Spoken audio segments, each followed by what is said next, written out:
আমলের মৌসুম, গুনাহ মাফ করানোর একটা মৌসুম। সেই ব্যক্তির জন্য ধ্বংস যে ব্যক্তি রমজান মাসকে পেয়েছে কিন্তু তার গুনাহ মাফ করাতে পারলো না। সেই ব্যক্তির জন্য ধ্বংস, এই দোয়া করেছেন নবী সাল্লাল্লাহু আলাইহি ওয়াসাল্লাম, বদদোয়া করেছেন। সেই ব্যক্তির জন্য ধ্বংস যে রমজান মাসকে পেয়েছে কিন্তু রমজান মাসকে পেয়েও তার গুনাহগুলো মাফ করাতে পারলো না। এখন আমরা তো জানি না আমাদের গুনাহগুলো কত।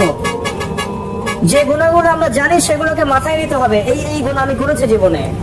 সেই গুনাহগুলোকে আল্লাহর কাছে নাম ধরে ধরে বলে ক্ষমা চাইতে হবে। আল্লাহ, আমি অমুক দিন মাদক সেবন করেছিলাম, আল্লাহ আমাকে মাফ করে দাও।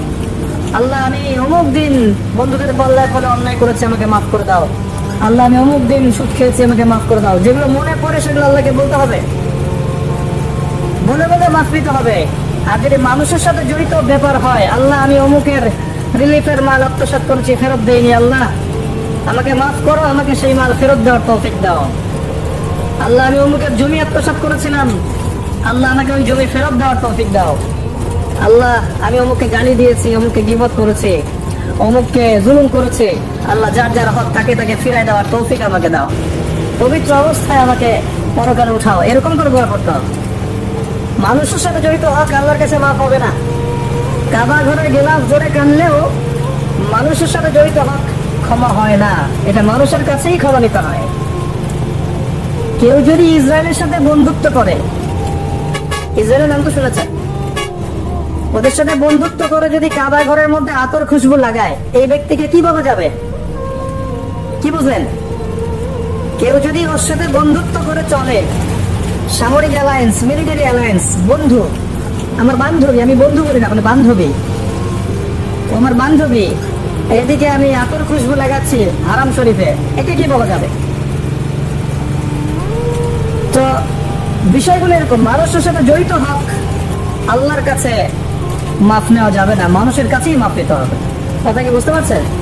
রমজান মাস গুনাহ মাফের মাস, গুনাহগুলোকে ফাইন্ড আউট করে মাফ নিতে হবে। আল্লাহ পাক তৌফিক দান করুন।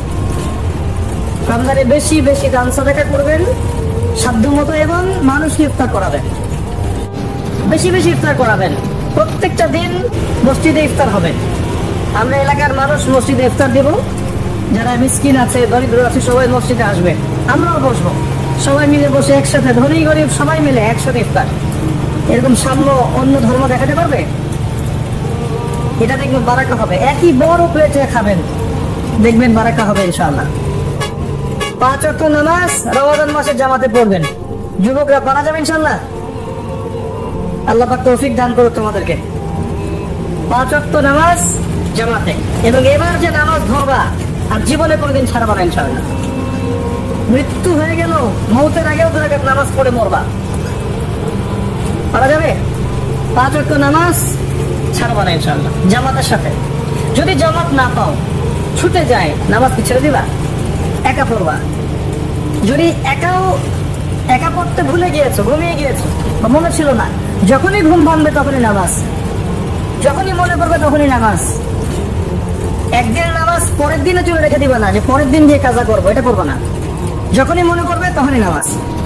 প্রয়োজনে বাসার স্ত্রী সন্তানদেরকে নিয়ে শেষ রাত্রে আবারও নামাজে দাঁড়াবেন, নফল নামাজ পড়বেন। তারাবি তো পড়েছেন মসজিদে, রাতের বেলা যখন উঠেছেন শেষ রাত্রে, স্ত্রীকে উঠান, সন্তানকে উঠান, উঠে আবার নামাজে দাঁড়ান, 2-4 রাকাত নামাজ পড়েন জামাতের সাথে, একসাথে পড়েন। হাদিসের দার্স করবেন, নামাজের পর হাদিসের দার্স করবেন মসজিদে।